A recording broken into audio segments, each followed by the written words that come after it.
right, time next to take a look at what's grabbing the headlines here in France. Lots of focus on round one of the left-wing primary. Benoit Hamon came out first. That was ahead of Prime Minister Manuel Valls. Two opposing currents within the Socialist Party.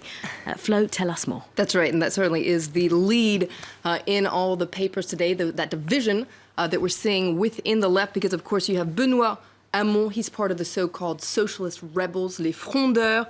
He really pulls towards the left of the Socialist Party, and these frondeurs were a real headache for Manuel Valls when he was prime minister. Manuel Valls, who represents the more center-right social democrat wing of the Socialist Party. So you can see them here facing off. In fact, two shades of red here. You can see they're talking about les deux gauches. So you have the left that's more on the left and the left that's a little bit more on the right with Manuel Valls.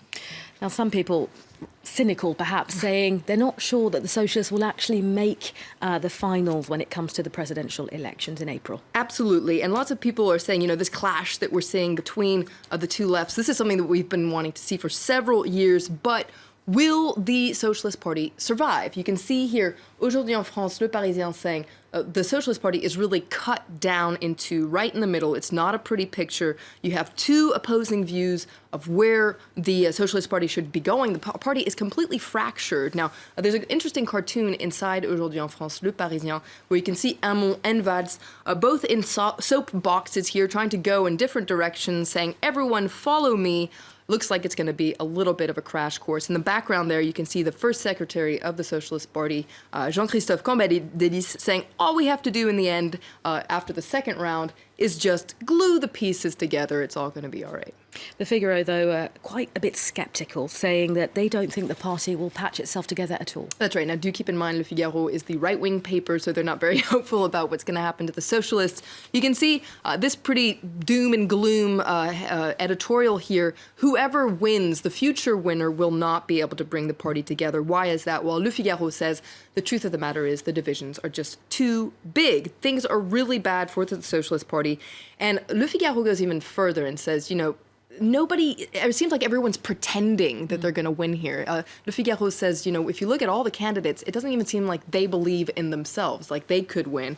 Because no matter who wins the left-wing primary, they're going to face bigger problems. And this is really depicted well in a cartoon in Libération by Willem. You can see they're on this table here, and they're going to face two very hungry people there. That's Jean-Luc Mélenchon from the far left and Emmanuel Macron from the center left. Meanwhile, you can see François Fillon, the Conservative candidate, and Marine Le Pen from the far right coming in as well, saying, leave us some crumbs. So this cartoon suggests that whoever wins that left-wing primary, they're going to be eaten alive in the presidential election. Round one, it was something of a slap in the face for Manuel Valls, who everybody said at the time was a favourite. That's right, and Le Parisien describes his victory party for coming in second. It felt like a defeat party, according to Le Parisien Aujourd'hui en France. Now, he came out second yesterday, and polls suggest he's not favored to win next Sunday. You can see here the headline. It says, his heart's not really in it. It seems like he doesn't really believe it himself. Now, it doesn't help that Arnaud Montebourg, so the man who came in third, has called on his voters to back Benoit Hamon, who came in first. And you can see, though, it's a slap in the face for Arnaud Montebourg as well. The Huffington Post says, no future. It seems like his future is quite, in the dark for now as well. He looks very upset in this photo, it must be said. And the Huffington Post picks up on something that's quite ironic, is he's telling people to vote for Benoit Hamon, but once upon a time, he said that Benoit Hamon's program, though full of good ideas, is unrealistic.